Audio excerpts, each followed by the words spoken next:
I have had police stop me in the night and he come, boy, turn off the car, and I'm like, good night, officer. And he said, boy, turn off the car, and I'm like, good night, officer, and I wouldn't stop. Until the supervisor come to me and said, until the, what them call them, khaki suit police come to me and said, good night, sir, we are doing a spot check, and I said, okay, sir, and he turned it off. And when I did that, the policeman's like, who him? Where am I going? Like, am I police? Am I squaddy? But it's not a matter of being a squaddy, it's a matter of, yo, none of them are my father. None of them didn't bring me here. So it's like, you stop me and I say, good evening. Hi guys, welcome back. My name is Stefan Chadhan from the Fade Room in Montego Bay.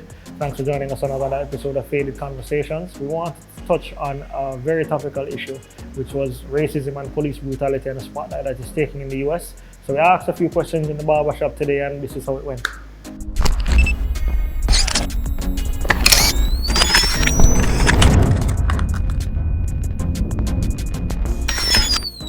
Well, I think it affects us in terms here because a lot of Jamaicans have family, friends that live in the US. Some of us also have kids going to school there, and also some of us are looking at some point in time our kids are going to want to go to school there. So everything that's happening now, we're very keen to it because we know how it will affect our relatives and friends there and how it might affect our future generations who want to go there. So that's one of the aspects of it. In terms of it directly affecting us here right now, I think I don't think the racism aspect in itself of exactly what's happening there affects us. It's not the same here, but what we have is more of a classism issue. I think in Jamaica we have a lot of classism where persons are compared based on how your complexion or basically how you dress. I've had friends, I remember I had a friend call me one night after heading home from work, and he said the only thing left for him to do after an interaction with the police in New York was to cry. He said how the police deal with him, the only thing left for him to do was to just break down in tears. And I've had friends who work in the health sector there now, and he says to go home late at night when he's going on 1, 2 o'clock at night, he makes sure he keeps on his scrubs, because when he gets a total different level of respect from the police in his scrubs than if he's just in normal civilian clothes going home. Sometimes I think also, depending on our positions in Jamaica, we think that we're above the common respect of giving courtesy and being polite and being respectful to each other, just because if we're either police or at a certain level in a job, we just believe say we can't treat each other the same. I was brought up that say even the janitor, if it's even the man who sweep the floor or pick up the garbage, you see him coming in, they say good morning, they say good evening. I've had arguments with persons who I hear how persons deal with persons on a lower level in a job. So those are some of the stuff that we have to deal with on a whole. Not necessarily might not be the same level of racism, but we have stuff that trickle down, that are kind of connected, that we as a society in Jamaica need to handle.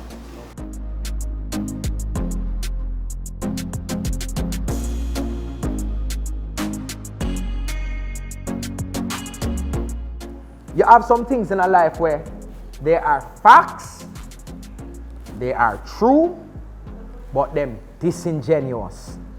So when you say something like black on black crime, 96% of blacks kill each other, by itself, you look on that, yo, that's a horrible statistic. When you think about it, nobody mentions that 97% of white people are killed by other white people, or 98% of Japanese people are killed by other Japanese people. People kill people who look like them.